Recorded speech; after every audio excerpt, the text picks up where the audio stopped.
Okay, so this is a quiet piece, but it's a necessary piece, and I'll just sort of say this at the front end, because Jay mentioned sort of what his year has been like, and invoked my name, and I appreciate that. So I want to give that right back, because Jay Crew and I went to school together, and Allende and I went to school together, and it's just kind of been a bug out, because this year I've reconnected with both of them. And it was because of this venue, to tell you the truth, like meeting here. And so in lieu of that, I have to really key in on my relationship with reality, because he really has been supportive. He's always been supportive.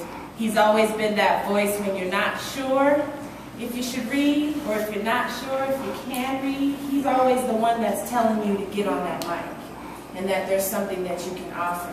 So I have to thank you for that, and it has nothing to do with his life. And then, so I've grown a lot too this year, and so the names that I invoked are a big part of that, and Taja Dean is a big part of that. I've grown exponentially because of Taj. So this poem is for men. Sometimes men are more than mountains. Men like my grandfather, prolific in knowing the difference between being epic and being tragic. Men who gather their street lamp experiences and turn them into lightning bolts. Fine-tune suffering into fable. In fantasy, they coddle their nightmares until they are petals in the wind for blowing. Sometimes, men are more than oak trees. They dig their heels into this life, turn their backs into bridges, find God in the darkest places, and live in the light of their faith for the rest of their days. They cook catfish, shoot rifles, rock babies, pickle and brine unthinkable things, line their shelves with mason jars and shell casings. They are the men we forget to remember.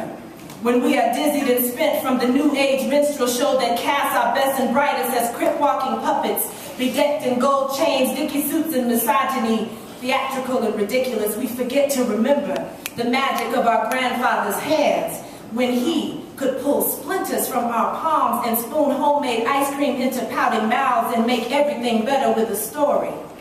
Sometimes, men are wider than oceans. They swell and rise higher than their specific geography. Men who stick and stay through unlivable circumstances that pull and stretch their humanity into 1,000 dreams deferred because they see beyond the strong winds of their own hardships to imagine us with scholarships and families, mortgages and passion. These men are the ones who hold secret meetings on back porches. They chew through their words, sliding them over and around their teeth until the words and the women believe them.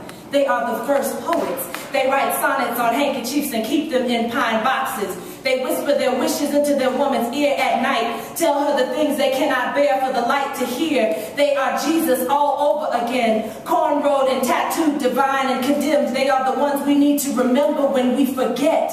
They are misspent and predetermined, indignant and temperamental, slow to start a fight but quick to finish it. They are the bloody bones of our story, the ashy knuckles and teeth of our yesterdays. Sometimes men are just men. They live hard, love hard, fight hard, die hard. Their sins are punishable by death. They apologize infrequently, cry when no one is watching. They are the tremble and roar of our consciousness.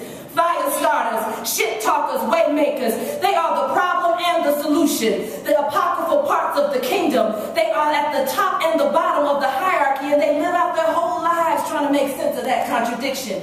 These are the men that are men before they know it, before they even have language for it. They have defended their mamas, fought for their sisters, died for their brothers. These are the ones to remember when we forget, even as they hurt us, even as they twirl around the strange and macabre dance of masculinity and get the steps wrong. They are the means to keep your head up, the ones we have been waiting for, the ones we've always had, the ones we will always have, the ones who never leave, the ones who have to leave. Sometimes, sisters, men are the best things we've ever done. When our sons alchemize from our bodies, they fight our biology in the womb, rewrite the feminine template into sword fights in solitude. They burst through human skin with a mission statement. It's written in blood and tears. It is more permanent than any stone tablet can be. Before Moses was a prophet, Moses was a man. And we should remember, yes, we should remember, even when we forget. That's right. Thank you.